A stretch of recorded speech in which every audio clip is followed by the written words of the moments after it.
नमस्कार दोस्तों, स्वागत है आप सभी का आई के आर लर्न में। आज की इस वीडियो में हम एक पोएम है जो लाइफ चेंजिंग पोएम है, द पसल्म ऑफ लाइफ। इसके लेखक H.W. लॉन्गफेलो हैं। ये पोएम 9 स्टांजा में है। इसके द्वारा हम कुछ सीखेंगे लाइफ के बारे में। इसके लेखक H.W. लॉन्गफेलो हैं। अब पहले स्टांजा पे चलते हैं, उसके मैं बारे में बताता हूँ। पहला स्टांजा में कवि क्या कहते हैं। कवि कहते हैं कि वह दुख भरी कविताएं नहीं सुनना चाहता कि जीवन एक कोरा स्वप्न है। कवि के अनुसार जीवन न तो निरर्थक है और न ही खाली है। इसके कुछ निश्चित उद्देश्य हैं। वह कहता है कि जिसकी आत्मा आराम से सो रही है वह मृत के समान है। जो जीवन में आसानी से हार मान लेता है असल में उसकी आत्मा क्षीण होती है।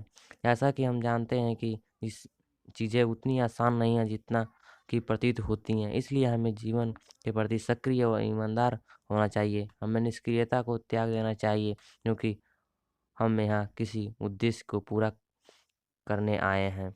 अब दूसरा स्टांजा चलते हैं।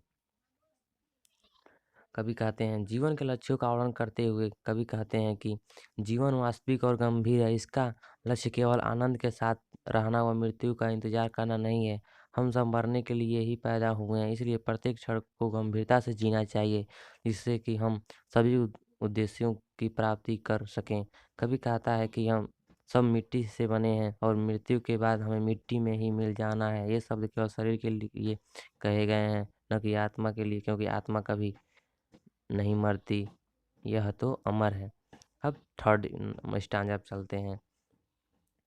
इस पद्यांश में कवि कहता है कि आनंद मनाना या दुख भोगना जीवन के पूर्व निर्धारित उद्देश्य नहीं है। हमें अपना समय न तो ज़्यादा आनंद मनाने में और न ही दुख भोगने में व्यर्थ करना चाहिए। जीवन में सक्रिय रहना अत्यंत महत्वपूर्ण है जिससे कि हम अपने आने वाले कल को आज से बेहतर बना सकें। अभी स्टांजा नंबर 4 पे चलते हैं। कवि हमें बताते हैं कि ज्ञान विस्तृत है तथा इसे सीखने में लंबा समय लगता है और समय तेजी से गुजरता है। हमें अनंत लक्ष्य हासिल करने हैं। यद्यपि हमारा हृदय मजबूत है और हम बहुत बहादुर हैं, तथापि हमारी धड़कनें उस ढोल की धीमी आवाज़ की तरह हैं जिसे कपड़े से ढका गया है। जैसे जैसे हम वृद्धि करते हैं हम जीवन के अंत की ओर बढ़ते हैं और जीवन छोटा है और हमें बहुत कुछ हासिल करना है। स्टांजा नंबर 5 पे चलते हैं। कभी हमें यह सलाह देते हैं कि हमें संसार में अपना जीवन किस प्रकार निर्वाह करना चाहिए। वह संसार की तुलना रणभूमि से करते हैं तथा उस भूमि पर हमारे जीवन को अस्थायी शिविर बताता है। जीवन बहुत छोटा है तथा यह कुछ ही समय में समाप्त हो जाएगा। यह संघर्ष व कठिनाइयों से भरा हुआ है। लोगों को इसी कम समय में जीना भी है और जंग भी करनी है। हम गूंगे भेड़ बकरियों जैसे नहीं हैं जिन्हें दूसरों द्वारा मार्गदर्शन की आवश्यकता होती है। हमारे पास अपनी चेतना है, इसलिए हमें साहसी व्यक्तियों की तरह जिंदगी में आने वाली कठिनाइयों एवं समस्याओं का सामना करना चाहिए। स्टैंजा नंबर 6 कभी कहते हैं कि हमें वर्तमान में जीना चाहिए। हमें अपने आने वाले कल पर विश्वास नहीं करना चाहिए, फिर चाहे हमारा भविष्य कितना ही सुनहरा क्यों ना हो। ठीक इसी प्रकार हमें उस समय के लिए भी चिंतित होने की आवश्यकता नहीं है जो गुजर चुका है, क्योंकि हम उसे बदल नहीं सकते। हमें इसकी स्मृतियाँ दफना देनी चाहिए। हमें उसकी स्मृतियाँ दफना देनी चाहिए। इसी कारणवश कवि सुझाव देते हैं कि हमें वर्तमान में कार्य करना चाहिए क्योंकि वह हमारे हाथ में है और अपने आज को सुधारने का प्रयास करना चाहिए। इसके लिए हमें भगवान में जो हम सबके ऊपर हैं तथा स्वयं में विश्वास होना चाहिए। स्टांजा नंबर 7 पे चलते हैं।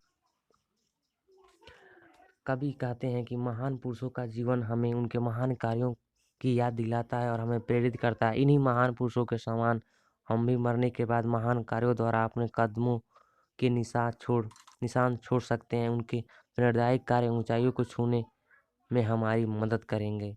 स्टांजा नंबर 8 पे चलते हैं। कवि हमें उत्साहित करते हैं कि वो कहते हैं कि हमारे अच्छे कर्म दूसरों को प्रेरणा और साहस दे सकते हैं। दुखी, असहाय एवं उदास भाई जो जीवन के गंभीर सागर में तैर रहे हैं, महान कार्यों के ये पद चिन्ह उन्हें पुनः उत्साहित करने में सहायक होंगे। स्टांजा नंबर 9 पे चलते हैं। कवि कहते हैं कि हमें उपलब्धि की प्राप्ति के लिए संकल्प के साथ कठिन परिश्रम करना चाहिए। हमें हमारे भाग्य या रास्ते में आने वाली कठिनाइयों का सामना साहस के साथ करना चाहिए, परंतु हमें अपनी मेहनत के फल के लिए चिंतित नहीं होना चाहिए। हम सीखने के लिए निरंतर प्रयास करते रहें और धैर्य रखें जब तक हमें सफल परिणाम की प्राप्ति ना हो। कैसा लगा ये वीडियो ज़रूर कमेंट सेक्शन में ज़रूर बताइएगा, और वीडियो ना समझ आए दोबारा इसको शुरू से करके देखिएगा। आपको ज़रूर इसमें बहुत कुछ सीखने को मिलेगा, बहुत कुछ आपने सीखा भी होगा। आई होप कि आपको ये वीडियो पसंद आया होगा। इसी तरह मोटिवेशनल वीडियो देखने के लिए और भी अलग-अलग तरह का मोटिवेशनल वीडियो देखने के लिए और हमारे चैनल को सब्सक्राइब कर लीजिए और वीडियो को लाइक शेयर कर दीजिएगा। नीचे कमेंट करना मत भूलिएगा वीडियो कैसा लगा। इसी चलिए चलते हैं। Thanks for watching. धन्यवाद।